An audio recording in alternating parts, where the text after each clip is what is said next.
Hey guys, so let's go over a retopology of a hard surface shape from a sculpt. And so usually you end up with something roughly about like this. Think of these as reference meshes. This is just the part of designing an idea. You have to go back through and work this into some kind of production ready piece perhaps later on. That's not to say that you can't do sculpts that are so fine detailed that you can just use them as a high poly and bake off of them. You certainly can do that. It's just really challenging to do that. So if you're going to do like the voxel remesher, for example, and get into here, I got some settings on that shouldn't be on, but if it's a voxel remesh and you're just sculpting away, having a little bit of fun on it, the retopology part of this is exactly the same as doing retopology with any other geometry. You put, hopefully you have like an origin point in the center of it or whatever the case. You can do Shift S, cursor to your selected object, create a plane. You go to your snapping tools, turn them on. Face project, median, align rotation, target, backface, color, and project individual elements. Blender 4, they changed this menu. I don't even know where project individual elements is in there yet. I gotta go look that up. But the it should be there somewhere. So just keep that in mind. Now, on top of that, the drop down here, Blender 4 series, you'll have a different little drop down icon. But basically it's in here somewhere. When you're in edit mode, you'll see it. And you can just check retopology, hit Alt Z, you can see our plane back here. All you're going to do is just start scaling this thing down, snapping it to the surface here of this mesh. So you'll see it automatically snaps. You can scale it, move it. Now you can grab vertices and start pushing them out wherever needed. Now there's all kinds of other different retopo setups you could use where you're using like shrink wraps and multiple shrink wraps and all kinds of other fun stuff like that. All that could still apply. Personally, I like to just go through quickly and just start extruding these. Control right clicking, scaling, rotating, bridging edge loops, using all my modeling tools basically available to me, and start laying out the topology here as I think it would be need to be anyways. The thing about this though is that first, all of our edges are not pristine and perfect. So we're going to have to do some corrections at some point. Also, we're combining some shapes with other shapes perhaps, like we might end up with a cylinder up here, a cylinder down here. And so while we can certainly go through and just lay out everything as it is, and I highly recommend doing that on most of it, there are going to be times you want to turn snapping off and create new objects as well. So you're going to be working in an area like this, but at some point, I know for a fact that I'll end up using something like eight vertices to hold this cylindrical shape. You might just turn off snapping for a moment, get out of that object, go back to object mode. You might create something like a circle, right? And set it to whatever you want, 8 sides in my case. It's somewhere hidden back here. It's small right now. Hold Alt while orbiting. And you can jump into side views, press R, rotate it, hold Control. And we can start to line this thing up in this area, right? And do something like that. So we could place the inside section of this perhaps, or even the outer ring if we wanted to. But we're just going to move it as needed into place and do numbers like this. Okay. This is all retopology is, guys. So you would take that circle, shift select your main retopo mesh if you want to join them, press Control J. And the reason is that your retopo mesh, you'll see the origin point uses the retopo mesh as opposed to the circle there. So you can do that as well. And press F through here. You can see we can start doing numbers like this all day long now. Okay, so we can start to line things up accordingly. And we would want to turn snapping back on. Sometimes you'll forget to do this. If you do, things won't be on the surface. Just try to line them up in the view and press G and then left click, and it'll place it where it needs to go again, right? Same as if you were doing it regularly through the whole process here. And yeah, jump into the side views sometimes and just make sure everything's going quite the way you want it. You'll see here we can get around this. Last 2 verts, press F, F, F, F, F. There you go. For now, we can just do an ES, merge at center. If you want to do a grid fill in here later on, you could, or you could do a reduction there. It'll turn it in quads like so. So Control X to do those quick dissolves, by the way. A lot of people miss that in tutorials, I think, for you beginners out there. Quick dissolve or dissolve selection is Control X. You don't have to always press X and bring up the X menu. Anyway, so we got this going. And so we're going to spend some time doing this. I'm just going to do a little bit more. We're not going to spend all of our time here on the retopo of this. We're going to just talk about some general ideas. So we've already gone over a number of them, but you're going to be doing like a simplified version of this mesh more or less. And you're going to try to lay things out as best as you can. Hey, if you don't have enough vertices or edges, you got to create more, then do it. If you want to try to go through the whole process where this entire time working on something like this, you decide like, hey, I want to do all my holding edges for subdivision. You could possibly do that as well. I don't think I would highly recommend doing that, but you could do like loop tools and spacing to try to space things out. Possibility, right? Just press G and left click again, and it'll place it back on the surface as well. And so you need to figure out maybe like your vertex counts here for this center section. So you might run that to there, and then maybe there's another one in here, and then one more. All right, so we're doing things like that. All I'm trying to do is find the vertex count that we're going to end up using here for this whole shape. And by the looks of it, we won't use those two because these are going to be basically the same one. We're looking at vertices of 22. So you could turn statistics on if you need a count like that. So you could do something like that. You could even try placing like the 3D cursor right here and doing like Shift A, create circle. You can just do that real quick if you wanted to. I didn't quite rotate that right. There you go. Hold control while rotating. We'll do the same thing basically. So you're not always doing everything as manually. Well, that's the wrong segment count. We needed 22, remember? Don't forget to do that. You're not always doing everything with just the retopo. You know, like you're doing.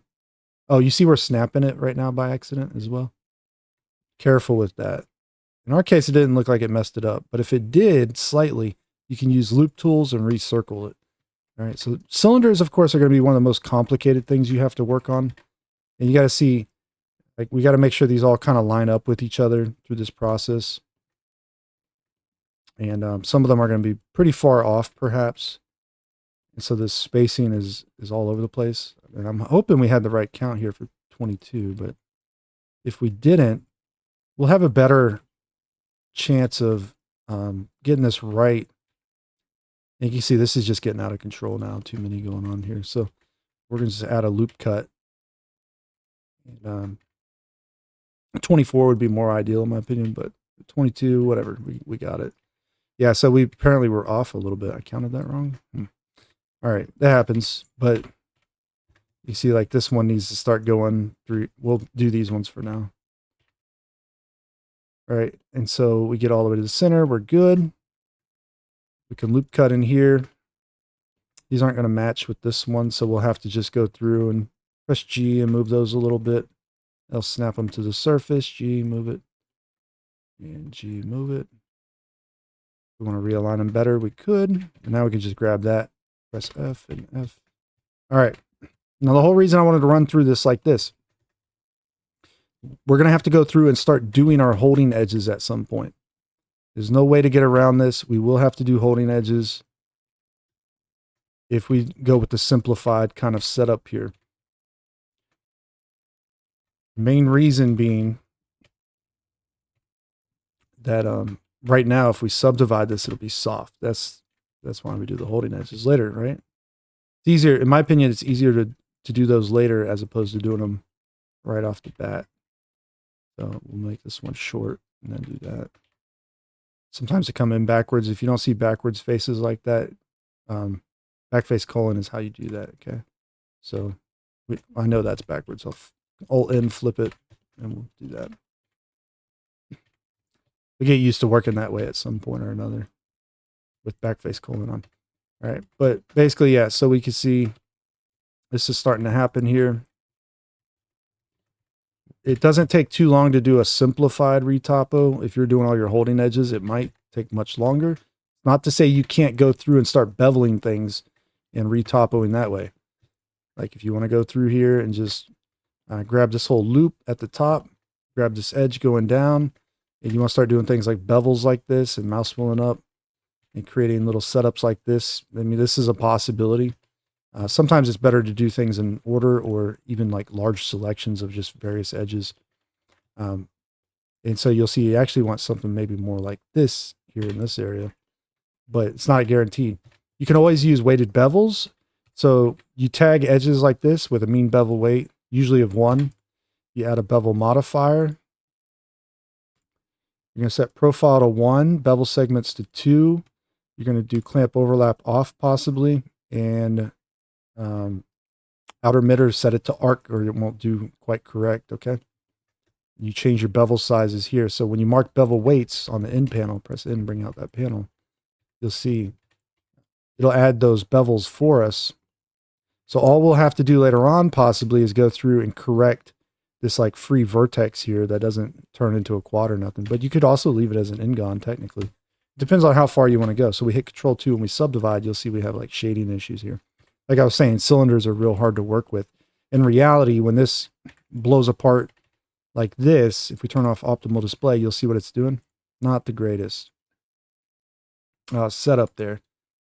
Also, do make sure you're using arc, otherwise that could even be worse. There might be times you get away with chamfers as well. Chamfers tend to work really well on a lot of stuff. Not always going to give you the perfect results, but one segment bevels can look quite fantastic a lot of times. So just keep that in mind as you're working.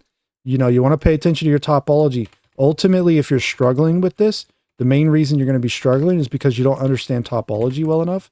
Check out my topology fundamentals video if you're still new to that idea. It'll help you out a lot. But you're not replacing subdivision workflow whatsoever in this process. You are still going to be going through this model later on and doing numbers like this, perhaps creating these kinds of meshes just like this. And you might even do like level 1 segments later on. Like you might try to confirm your big overall shapes. Okay. And you can see here, we got like, there's some goofy stuff going on here. Let's do a bevel weight of 1. Okay. Why is it doing that? Am I not using, oh, I'm not using weighted bevels. That's one. That was by angle. You want to use weights. Okay. That'll use these blue lines instead. But you'll want to go through and do this. Get it all as nice and neat as you can. This is the main idea. So even something like this, it's an crazy e-pole or whatever. You could try grid filling these possibly. I mean, that's always a possibility. You can offset them so they line up. And that'll look much, much nicer now, right? Okay, so you're going to go through this process doing this. At some point, you might take this mesh and turn snapping off, you know, if you run into issues, but snapping on usually. You might do like the bevel, apply, and the subdivision you might do just something simple. Like you see, we can change the resolution now. It all pretty much holds shape. So we could do like a level 1 or level 2 even. And this is where you're going to add your details. Okay. When you get to this level, you can actually turn the topology shading off and you can go back in and you can start to say like, I want to do this as a loop circle maybe, or inset loop circle, scale it in. You can rotate it on say like the normal. So R and Z in this case should work out well, right? You might do something like that and extrude that in. And you probably do a bunch of destructive edits at this point. Like it's nothing that says you can't use creases or whatever. And by the way, that little trick there was select loops, boundary loop. I use these quite a bit. Boundary loop and inner loop region on shortcuts. But it's not to say that you won't go through this now. And if you've created good topology, you'll have a much easier time making selections and correcting things. Like you won't have a bunch of just like weird stuff happen with your geo. So now you can do like select maybe like inner loop regions if you want, make little selections of any kind of shape you want, maybe. We want to do something like this. And you still want to have a high enough resolution to support the shapes you're creating. But a lot of times when the resolution is real high like this, you don't even need the additional support edges sometimes if you want more of a soft kind of thing going on, perhaps. A lot of times you'll still get loops. You can do boundary selections, bevel, and just go around and do this. Remember, something I haven't really mentioned real quick, but we'll go back to this one when I did that bevel. When I bevel these, I have my tools set up with different configurations by default. So right now, it's already set outer emitter to arc. If that was set to sharp, it might cause problems in some places you're beveling. So just remember, even this bevel tool needs to be set to arc. All right. But this is how you go through this process. Weighted bevels is a huge time saver, but it doesn't do everything you would want it to do. You'll probably want to just pay particular attention to what you're doing here when you're using that subdivision. Don't like optimal display is great. It'll tell you like it'll show you sometimes indicators that things are going wrong. But optimal display off. You want to look at your mesh, check it like this, make sure it's going the way you want it to go. Okay? And then you can combo this up with any other of the techniques you want. Like if you want to do a base mesh like this and then use a shrink wrap and then start detailing a copy of it on top of it, shrink wrapping it to the original, and then using multiple shrink wraps and doing vertex groups to split edges and stuff like that. You could do that. That's a lot of setup. I'm not covering that in this video, but it's just something to keep in mind. The topology part's not really the difficult part. The difficult part is realizing you still have to work with subdivision mesh if you're going to go to that route. You still work with the subdivision mesh and you start working it out from there, right? You take the time to do this and you spend a little bit more time going through it and you add additional elements. Remember, don't do everything as one piece of mesh. That's a terrible idea. If it's kind of broken up in real life, more than likely you're going to break it up on the high poly model, right? So if like this little section was built and it's plastic, and this doesn't mean you have to separate it, which I didn't, but there's a good odd chance you could separate that. And as long as you build it realistically and it matches this exterior part, you won't have any issues with it. And they don't have to be perfect matching necessarily, unless you're planning on deforming them maybe or something like that. But, you know, just close enough usually works well. If you're going to be baking these into normal maps, remember that when we look at, let me turn this to single real quick. We use this normal mat cap up here. And when you're baking to a low poly mesh, it's like a plane looking towards this object. This is what it sees, right? So it's going to be like your greens are Y's up or whatever. And this is what it's going to bake out more than likely. So if you can create, you know, the results you need out of it, you can do this, right? If this looks well enough, like close up, it may not look perfect, right? Like even if we shade that smooth, oh, it's actually pretty good. But the maybe it's not perfect. But if you're baking a piece of geometry onto a texture map and the texture map's just not going to see that detail, like it's too, the pixels are too small or whatever, then it's not a big deal. You know, it doesn't have to be always 100% perfect is what I'm saying. And also keep in mind, this brings me to another point that I think is critical to all of this. So when you are doing subdivision models, like you're just actually modeling something, while it's very tempting to start always with like the sculpt tools doing voxel remeshing and all that, I get it. It's the allure is there to just free sculpt and make designs and not think about nothing. You will have to go through that lengthy kind of like retopo process, if you will.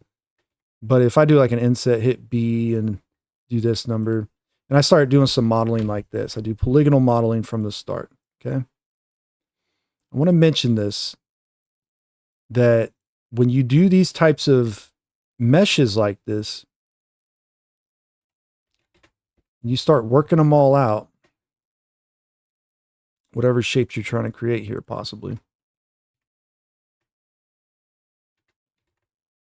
And you're just doing regular subdivision modeling, okay? Like you're not even bothering with sculpting at this point.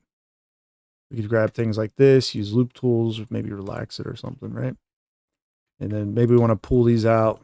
And you can see these are all mostly quads at this time. We press J there. Maybe J there. I'll keep them quads at least.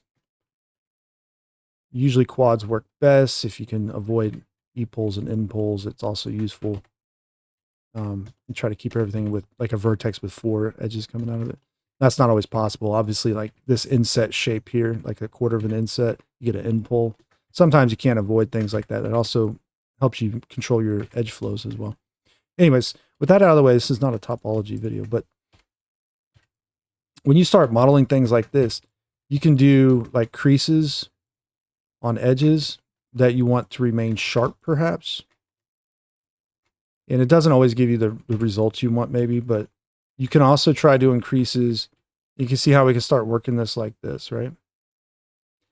And we have like that little faceted section there now. All right, so we can start doing that number. We can add additional cuts. go crazy here, just doing regular polygonal modeling.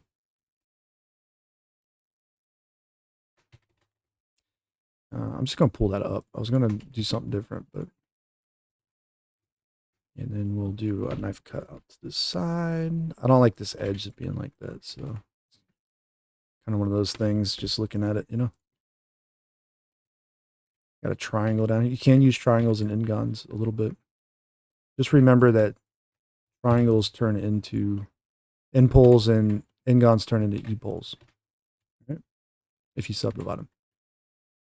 So like, yeah, you could go through, you can crease these things, set it all up however you see fit. So you could do like a level 1 or level 2 subdivision and apply. You can work off of this as well. Eventually you just get rid of the creases.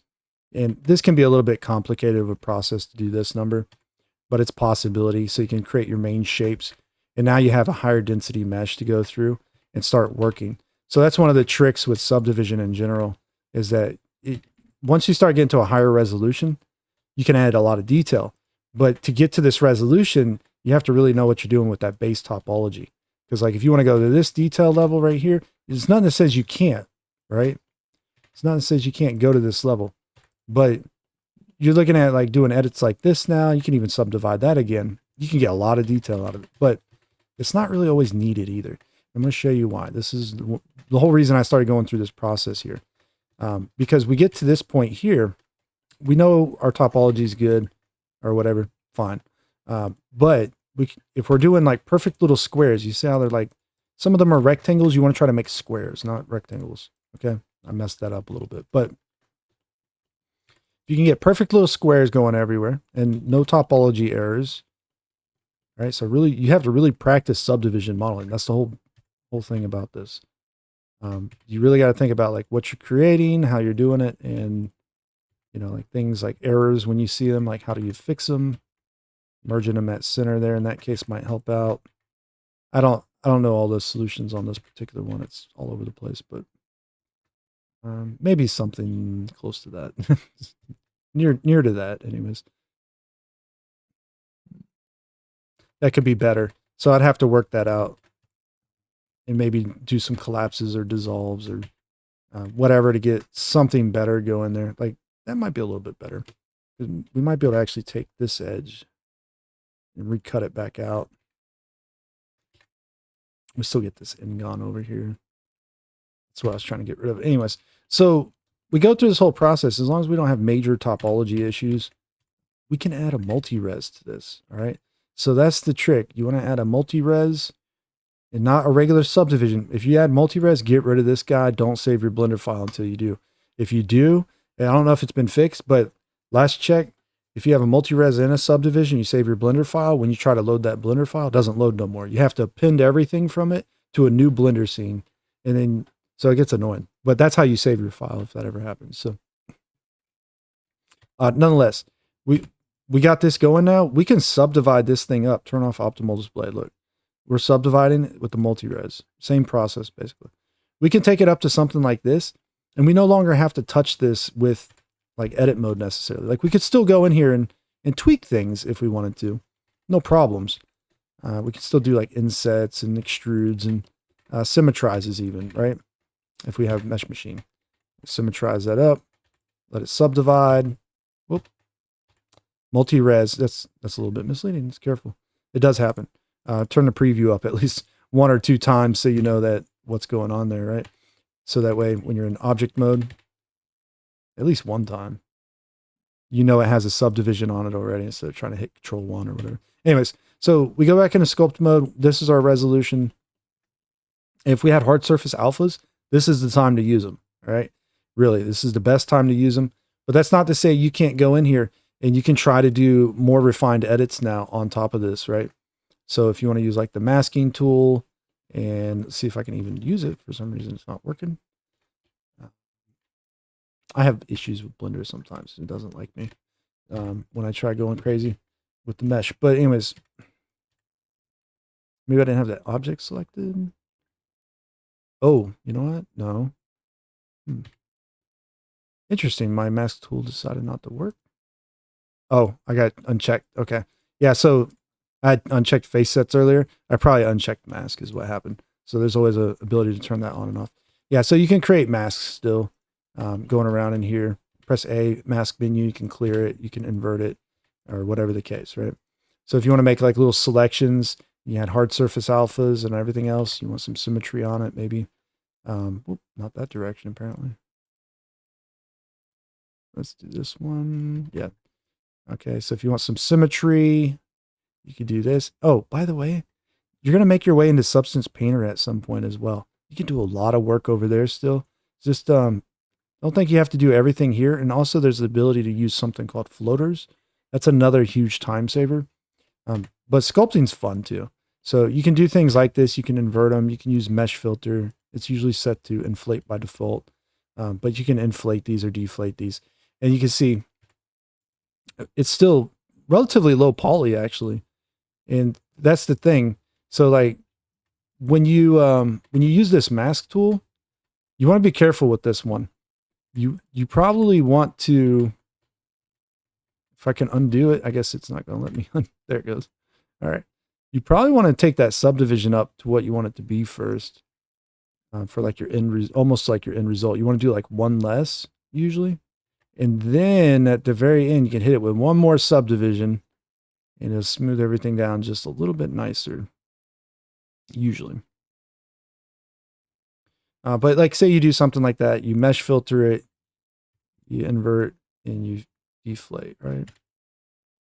And our preview obviously is set to 0, so we'll bring it up. But usually you can turn the preview down, especially if you're going to do like renders. You can do you can put a lot of stuff in here with very heavy polygon counts and leave preview at like 1 or 0, and then when you render, it'll render it out at whatever you set for the render setting, right? But you can still symmetrize this even if you wanted to, like you can see.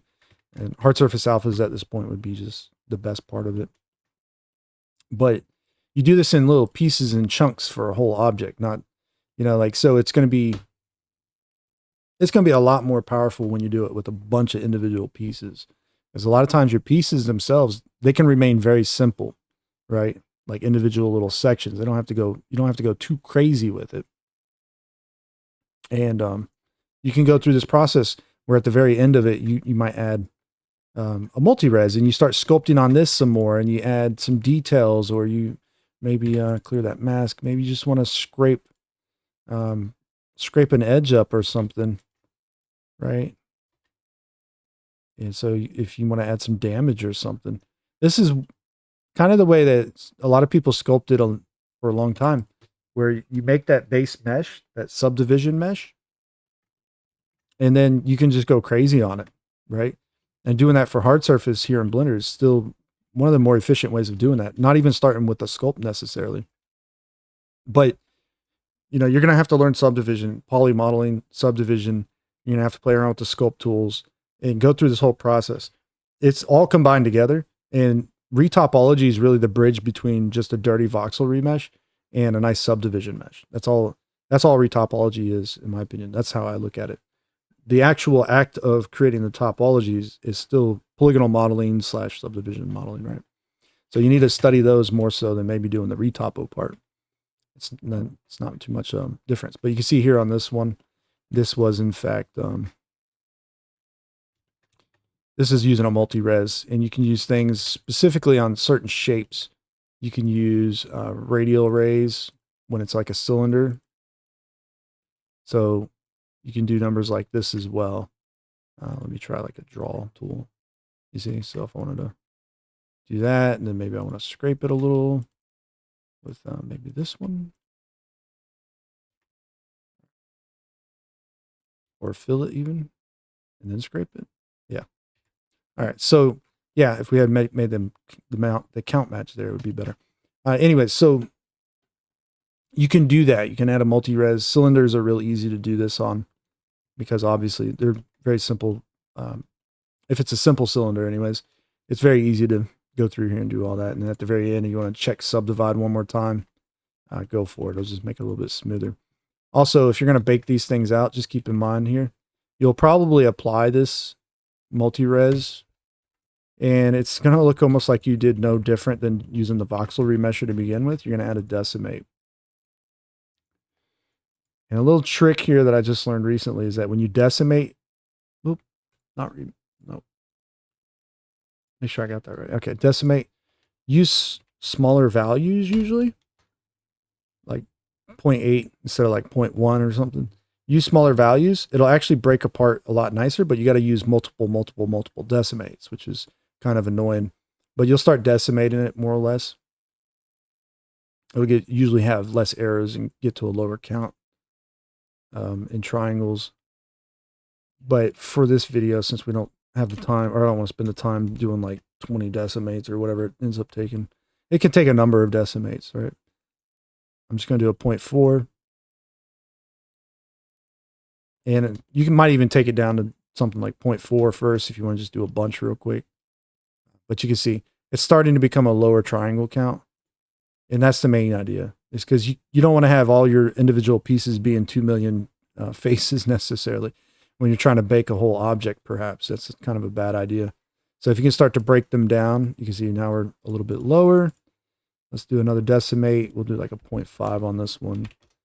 I'd say 0.5 is a good one to try for a bit. It just takes it down little by little.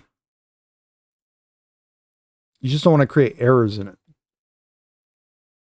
So you want to review this after, maybe not every decimate, but like as you start getting them and the geometry starts looking a little stretched out and stuff like this, you might want to go look at it. Make sure you're not creating errors in here. This by itself right now is at 400,000 faces. So we got a ways to go on this one potentially, right? I'll just try another 0.5 and see what it does. 200,000 now. Apply. Does it have errors yet? Doesn't look like it. Might be a little bit of something going on right here. Yeah. No, that could have just been my bad modeling. All right. But yeah, you can just keep decimating it down until it gets to a reasonable level, but still maintains all the quality that you want. And it will bake fine as a normal map. You can see we went from like whatever it was at, probably like 1 million or something. And we're getting down to 100,000 now, so that's much better. And we could probably take it down further if we wanted to, but as long as we don't see major shading issues. Even minor ones aren't too bad sometimes, but you might get to a point where you want to go into edit mode. And when you find just like one little oddity that doesn't look right, you just dissolve it, right? And that's kind of going to be your limit though when you get to that point. But yeah, you can do that. So basically that's all I'm getting at. You can retopo part is easy, and it's actually controlling everything to the very end. That's the hard part, the subdivision part, right? And you still got to maybe like do like the zebra stripe checks, right? So if you want to use the zebra stripe matte caps to make sure your surfaces are correct, they should display good, not like this maybe. Yeah, you see they're kind of all over the place. They're not really pristine or anything. If you're making game models that are going to be not like super reflective, glossy or anything, you don't really have to worry about these zebra stripes as much as you think. Doesn't really matter as much per se, especially depending on, how fast you got to work on something, what you're if you're trying to do like a lot of models, for example, and they're all just like random environment pieces that are, rusty and not very reflective or whatever, then you don't really have to worry about it as much. But yeah, that's pretty much it for this video. I mean, there's a lot of stuff that goes into 3D modeling, and this is just kind of one of those things you can do to practice, even just model something out, sculpt it out if you want, using voxel remesher or whatever, dynamic topology. Try to retopo it a little bit and then try to work that into a more refined kind of subdivision model. That's a great exercise to learn everything you need to learn about subdivision. And, when you do sculpts, whoop, that's the wrong file. When you do sculpts like this, as an Eiffel Tower, you can spend some time on this sculpt, but the more stuff you add to it is going to make this process so much more complicated to deal with, because you're still going to have to determine like where you might have like panel edge breakups and things like that, right? So you're going to have to figure out, can this actually open and close as well? If it's like supposed to open on a hinge or something right there. And then you have to go back through and you have to retopo all of this. And a lot of times your retopos, like we've seen already, they're going to be soft. You have to add those holding edges, and you might have to add additional details, right? Even on any given piece, right? So just keep that in mind. But once again, if you can sculpt something with high enough detail, which this one's not there, but it's close-ish, I would say, I could probably polish this up into a final result. The thing is, though, if you can polish it up into a final result, there's nothing that says you can't bake directly from this. So maybe this visor never has to open in a game or something, right? And then it's on like a bad guy, and there's nothing more to it than that. Like, it's just static. It's almost like it's just a character model that, you know, doesn't have any destructive elements to them, right? If you can make this high enough resolution and you can sculpt it all just right, the retopo for something like this for a game model could be much, much simpler. Like, you could literally just snap and face project and all that fun stuff. Set the retopology shading again, scale it, rotate it, whatever you got to do, start moving it around.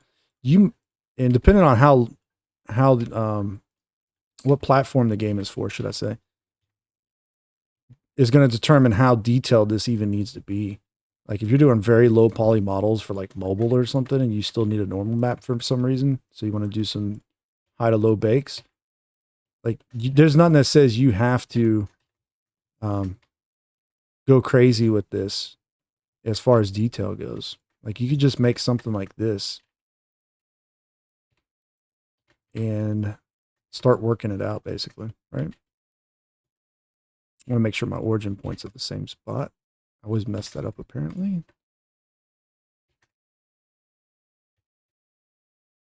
Okay, there you go. Yeah, so you could just start kind of working something like this out. Not a big deal. Start making it match as best as you can. But it might not be much more than this. And if you do this as a quad mesh, I'll show you a little trick. You might have seen it in another video by now, but if you do this as a quad mesh, I don't like those ones going back that far, so I'm going to bring them forward. I just want to get a couple more faces in here when we do this. Okay. Let me turn the retopo shading off. Right, it's a quad mesh for the most part, I think. Maybe if I merge that to there, it will be. Oh, you know what? I don't like any of those. This is a little bit better, but let's just do this for now.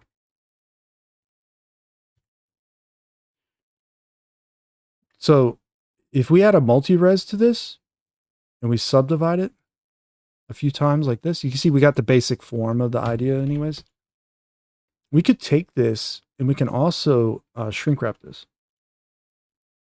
So if we shrink wrap this to the surface here, we use an eyedropper, we shrink wrap it. We can use projected or projected and negative or whatever the case, right? / we isolate it, shade it smooth. This is our sub-D mesh, or our sub-D multi-res mesh. And we're turning it into quads technically, but it's not going to always get it perfect. It's just one of them things. But you can see like how much detail we can actually kind of get away. We can get with it anyways. So as we take this down, so level 2, level 3, there's nothing that says you don't use something like this either as a game mesh possibly. If you turn optimal display off, you'll see the kind of result you get. You'd probably want to go through and optimize it even more than this, but like a level 1, level 2 subdivision, it's going to kind of hold that form a little bit more. So for maybe not like a helmet like this, a hard surface helmet, but like characters and creatures, sometimes you can get away with doing this to create just a little bit nicer of a fidelity, low poly model. That's all I was trying to get to with that whole example there. So what you do is you can apply the shrink wrap, and then the multi-res adopts it. So even if you like bump up the resolution now, it has it kind of like stored perhaps. I don't think it, in our case, I don't think it stored it past a certain point. But anyways, we can apply that multi-resolution even if we wanted to. If we had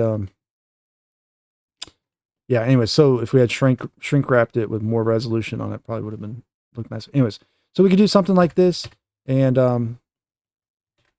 you know, maybe smooth some vertices or something. I don't know. Make it look a little bit nicer if you need to. Here's the thing. I'm gonna press U and unwrap. This is kind of a shell by itself. It's all quads. It's like a little grid patch, so it'll unwrap very well like this. All right, I just want to show you what I'm talking about when you can do high to low poly bakes. We're going to use text tools for this. So we're going to bake to this one, hopefully.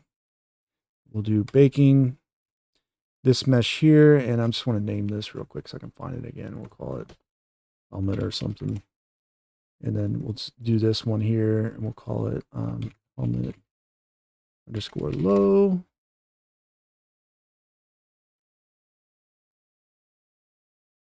It's going to be helmet underscore high. Okay. We'll grab both of these. We won't use a cage in this. So we won't use no cage in this one, but we should see a low and a high. That's the cube's a low and the sphere's a high. Anyways, we should be able to bump these out quite a bit. We're not going to get perfect results out of this possibly, but that's okay because we're not, it's just an example. If I bake this right now, did we get any result? No, we did not. Let's see if we can go a little bit higher with that. See if it shows up.